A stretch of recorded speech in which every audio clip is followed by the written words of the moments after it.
we do have with humanitarian laws and human rights, but also to say, okay, what does it mean for...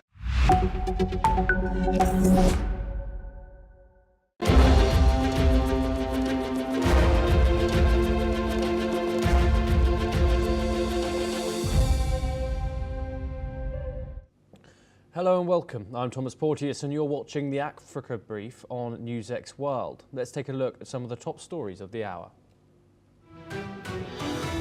President Donald Trump says he will work to help end the war in Sudan after Saudi Crown Prince Mohammed bin Salman asked him to intervene. Trump says his administration began efforts within half an hour of their meeting at the White House. Sudan's army chief Abdel Fattah al-Burhan says he is ready to work with the United States and Saudi Arabia on efforts to end the conflict. His council thanks regional mediators and says it will seriously engage in pursuit of a lasting peace.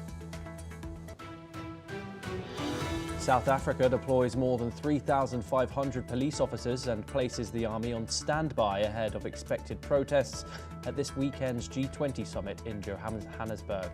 Authorities stage a show of force with helicopters and motorcycle units as part of their high-level security operation. Gunmen storm a church in Kwara State in Nigeria, killing two people and kidnapping the pastor and several worshippers. The attack comes days after a mass abduction of schoolgirls amid growing pressure on Nigeria from President Donald Trump over Christian persecution. China's premier makes a landmark trip to Zambia as Beijing and the West compete for influence in Africa's investment landscape. The visit focuses on trade, infrastructure and expanding long-term economic ties. Now in the US, President Donald Trump says he has signed a bill requiring the release of government documents on Jeffrey Epstein. Trump, who had earlier opposed the measure, announces on Truth Social that he has just signed the bill. The European Union is expected to sanction the Deputy Chief Commander of the Rapid Support Forces in Sudan. EU foreign ministers are expected to approve the sanctions today.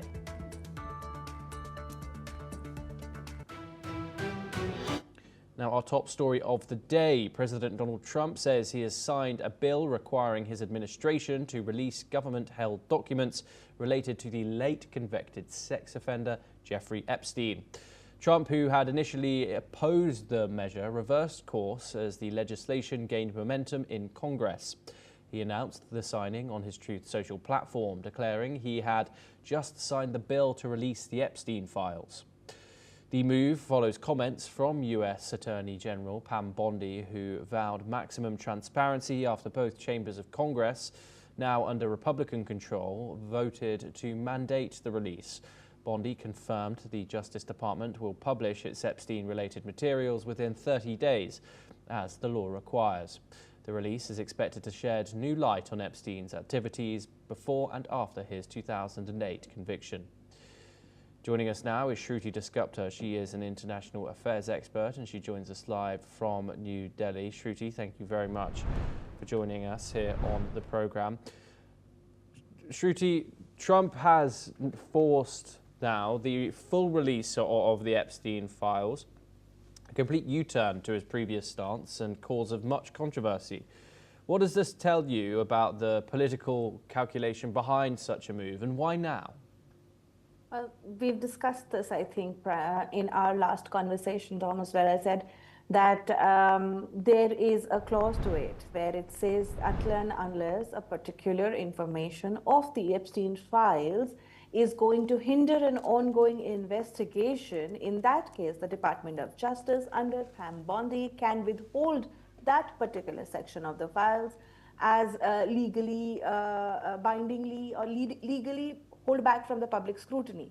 So passing in both House and Senate, signing by Trump is just political gimmick as of now, until and unless an uninterrupted flow of information is given to the American people in the name of Epstein files. These clauses will continue to protect those that Trump wants to protect and will continue to help the administration hold political currency over people who are probably indicted in those files in a very unsavory light, but want to use their influence with Trump to keep it quiet. So there is a large gray zone in which people don't realize when the files are actually released in total, without a single redaction, without a single piece of the puzzle missing, is when I would truly believe that there was transparency and accountability behind the signing of this bill. I highly doubt as of now that all of it will be released, maybe a small parcel of it, maybe the parcel that would implicate Democrats more than the Republicans, but I do not think that there will be a full transparency with the release and the signing of this particular bill. Yes, and of course, do you expect the effects to ripple beyond the US, especially, of course, in Europe, Asia, and the Middle East, where many high-profile names have appeared in the sphere of influence of Jeffrey Epstein? You're completely right, because there were emails that were shared by Democrats, I think in the past week or so, where there were names of diplomats from various countries attending to parties. Now, what kind of parties is a different question. Those emails just spoke about being invited to particular events, or that particular section of people there for a particular event also being hosted by Epstein. But there are different versions of Epstein's party. Some of them are purely political, rubbing shoulders, and then there are those where the activities that are not completely on the gray line, on the right side of the moral equation, and then there are some that are completely illegal. So which parties were the ones where the people were, transacting in flesh trade, were interacting with minors? That is something that would be very, very controversial. The reason why both the Republicans and the Democrats earlier had wanted to sit on this landmine was because the ripples would not just resonate throughout America. It will affect every single world leader or diplomat. So the circles are going to be very edgy to see exactly which names are going to be withheld and which names are going to come out, and who actually the Trump regime under Pam Bondi is going to protect under the Department of Justice and its gray zone. Do you think this is enough to politically benefit Donald Trump at this stage, whether he's mentioned in the files or not? Or do you think the damage has already been done, Shruti? See, he did take a little bit of hit. A lot of MAGA voters were unhappy that he championed the cause of full transparency, but backed out once he came into power. So that did impact it a little. Until and unless now the released files are completely unredacted, those people will continue to suspect Trump of some tomfoolery and some hot stepping around the actual issue where his names are involved. So whether the redacted portions are actually implicating Trump or a leader that he wants to protect, or his own political currency in terms of social blackmail or political blackmail, any of the redacted portions is going to look like as if Trump was part of that particular party, or Trump was part of that particular thing that we are unable to see. So he has taken his reputation within his MAGA voter bank has taken a hit in terms of transparency with this issue. Now, with the signing, he's trying to regain it. Some of them will fall for it, and some of them will continue to sit on the fence and watch how the files are released and who or which names are being named.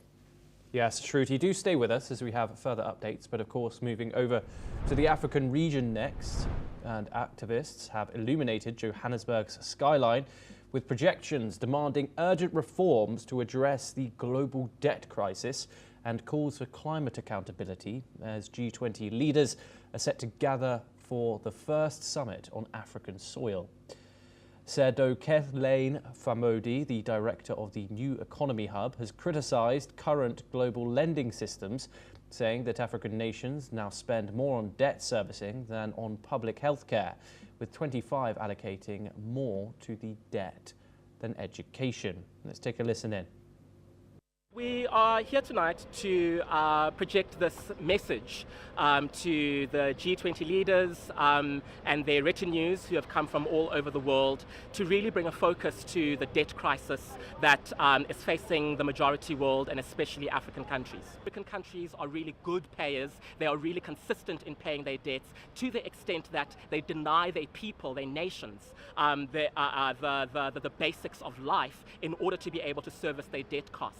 And yet defaulting countries in Europe have their interest costs priced at a much cheaper rate. If anything, this is another kind of imperialism. The rally comes as civil society groups urge South African President Cyril Ramaphosa to champion the debt cancellation agenda at the G20. An open letter signed by 160 organisations stressed the need for bold leadership in addressing debt burdens. While praising South Africa's advocacy for reforms, activists have called for courage from wealthier nations to implement systemic change. Joining us once again is Shruti Dasgupta, and also Andrew K.P. Leung joins us. He's a China strategist and he joins us live from Hong Kong. Andrew, I wanted to start with you. Many African nations argue that they're trapped between Western leaders and Chinese creditors. Does the G20 have any real ability to break this deadlock? Well, let's put this debt problem in some sort of a historical context. It's not the first time that African nations facing the debt crisis. Let's trace back to about 20 or 30 years ago. The same sort of thing happened, resulting in sort of debt relief and calling for more aid, in other words, interest-free, either loans or gifts. But it didn't work because the money didn't solve the problem of poverty because what drives the economy is the capacity of the people to build their own lives, to build their own, create their own jobs, to grow the economy, and to attain a degree of self-reliance and sustainability, not just on the climate sense, but in the sustainability of the economy, rather than relying on debt. So it is another carrying call for a kind of development model for struggling nations in the Global South in particular. And of course, a number of countries in the Global South have graduated from the debt crisis. We look at some of the countries in Asia or even in Latin America. But it also points to the fact that people need to be educated in the skills. There ought to be more schools. There ought to be more infrastructure, roads, highways. So I think that this is a carrying call. And then in this context, China plays a very important role because China model is very different from the West. The West engagement with Africa is also based on the bottom line, using the so-called IMF model. Everything needs to be changed to create the market. But the market, if you look at some of the countries in Africa, they're growing coffee, they're growing soybeans. Where's the money gone? The money has go to large multinationals. Yes. And so the benefits don't trickle down. Whereas the people at the bottom, they lack skills, they lack education, they lack healthcare. I think that this is more important dynamics involved than just debt relief. Okay, Shruti, I wanted to bring you in here. Is this a sign of rising global South frustration with the current international financial architecture? Absolutely right, because the Western inclined architecture of money lending is harming the nations that are actually contributing the most to the world's GDP. And there is about 60% of the world's population, 75% of the global trade, and all of this is being represented at G20, out of which, as of now, the West represents very little in terms of both population as well as GDP. But the rules are inclined towards them very positively, whereas the African nations, who have suffered a whole lot under both the colonial rules as well as the internal civil wars that were incited by some external force or internal force, they continue to face problems, civil problems inside their own societies. How do they grow until and unless the nations that are supposed to be richer than them, they are give them a helping hand. They ensure that these places are places of where humanity itself will find a new hope. And that is something which is definitely lacking in terms of policy as far as money lending to these economies is concerned. If they are left to service their debts year after year, and there are defaulters that are given lower rates, more extensions, and more loans. My home nation's neighbor, Pakistan, being a prime example of that. They're given good, like sinking back, good money after bad in certain economies because it suits your political purpose. Then it looks very bad for the world in general. So IMF needs to rethink its policies towards African nations, as well as the Western nations need to think about how they look at African nations, not as a liability, but as a potential where growth of humanity, industry, as well as general world power can be effective. Okay, Shruti Dasgupta, thank you very much for joining us here on NewsX World. It's always a pleasure to have you on the programme. Andrew, do stay with us as we have further updates to discuss. Now, Zambia has welcomed Chinese Premier Li Qiang to Lusaka, marking the first visit by a Chinese premier in 28 years. The trip comes as the copper-rich nation emerges from a prolonged financial crisis and works to stabilise its economy under a new, more sustainable debt repayment plan. China remains Zambia's largest official creditor with $5.7 billion owed, and Beijing is keen to showcase Zambia as a model participant in President Xi Jinping's Belt and Road Initiative. Chinese officials have framed the visit as an example of how African nations can recover from financial distress with China's support. As Zambia pushes to industrialize, it is seeking fresh investment in mining, infrastructure and production capacity. China, for its part, is looking to expand exports of tractors, electrical equipment and construction vehicles into the Zambian market. Despite recent economic turbulence, the outlook is brightening. The World Bank projects that Zambia's economy will grow by 6.5% next year, outpacing its average growth of around 5% over the past 2 decades. Joining us once again is Andrew K.P. Liang. He joins us to speak about this. Andrew, of course, China remains Zambia's largest official creditor with $5.7 billion owed. Is that expected back by Beijing? And what is the time frame under this Belt and Road Initiative? Well, of course, China's engagement with Africa is not just depending on country to country. It's also supported by a very powerful platform called the China-African Cooperation Framework or Convention, which meets every couple of years to review the roadmap ahead for the development of the individual member African countries, and also linking together with China's investment, China's aid program, China's technology training program. The whole idea is to ensure that there is a sustainable path for the various backward African countries, how to rise from poverty, how to address their incapacity and their total dependence on foreign aid, to build up their resilience, relying on their huge resources. Let's not forget that Africa is the world's remaining pasture for arable land. But a lot of land is out of nowhere. They're not connected by roads, highways, bridges, ports, let alone the lack of hospitals, schools for the children.